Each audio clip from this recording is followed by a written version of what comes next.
What's going on, CSBA Nation, and welcome back to another edition of CSBA Hoops Today, where we cover all the great matchups that we had throughout the week and may even throw in an interview or two every once in a while to keep things spicy and get some intellect and intel from the fans and players of the CSBA universe. But without further ado, let's get into our first matchup, which is from Monday, the Georgia Bulldogs versus the Florida Gators.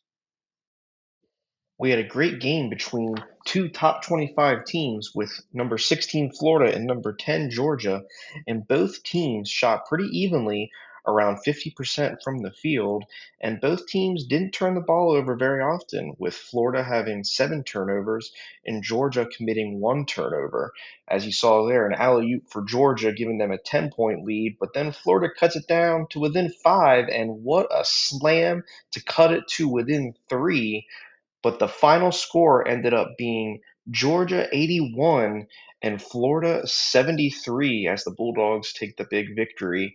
And your player of the game ended up being Cryshawn Marbury, who finished with 21 points, 3 rebounds, 2 assists, and 1 steal. On Tuesday, we had two teams who really wanted a win between Gonzaga and the Chanticleers of Coastal Carolina. One of the key takeaways was fast break points in this one, where the Zags had 25, and the Zags also doubled up the Chanticleers in both steals and blocks. As you saw, this one was a close game here, even with the Chanticleers up 5 here after an amazing dunk, and we got the AT&T 5G slam cam here, but the Chanticleers ultimately could not hang on, as in the fourth quarter they even held a lead, but the Zags with one of those fast break points there.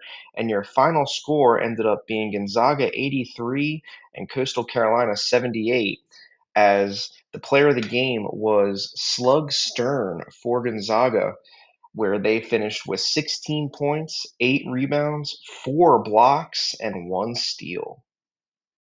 We may have had the game of the week on Wednesday, as it was number 11 Michigan State traveling to number 19 Kansas, and all the statistics here were very close.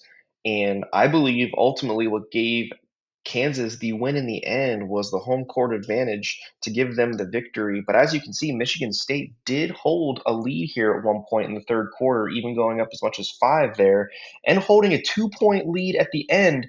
But as you see, Emmett Marcella with the big three to give Kansas the 1-point lead with 12 seconds left as the Jayhawks are going crazy. And ultimately, that was your final score, 76-75, with your player of the game being the game winner, Emmett Marcella, with 21 points, 2 rebounds, and 2 assists, and the game winning shot at the end. On Thursday, we had the Hokies of Virginia Tech traveling to St. John's to take on the number 18 Johnnies. And a big difference here in the Hokies pulling the upset in the end was the points in the paint, where they were plus 10 over St. John's. And St. John's even held a lead by 12 at one point, and Virginia Tech even had 13 turnovers, but they still were able to get the win on the road. As you see here, down 5 in the fourth quarter even, and what a slam. Holy crap for the Johnnies there, up 7, but ultimately Virginia Tech made the comeback 85-78, and Dalen Sparks is your player of the game, who finished with 28 points, 2 rebounds, 2 assists, and 1 steal to pull the upset. And your final matchup of the week that we are covering here, we had Washington State traveling to number 17 Wichita State, where the Shockers ended up shooting almost 60% from the field and had 18 second chance points to go along with a plus 10 on the offensive rebounds, as you just saw an AT&T slam cam.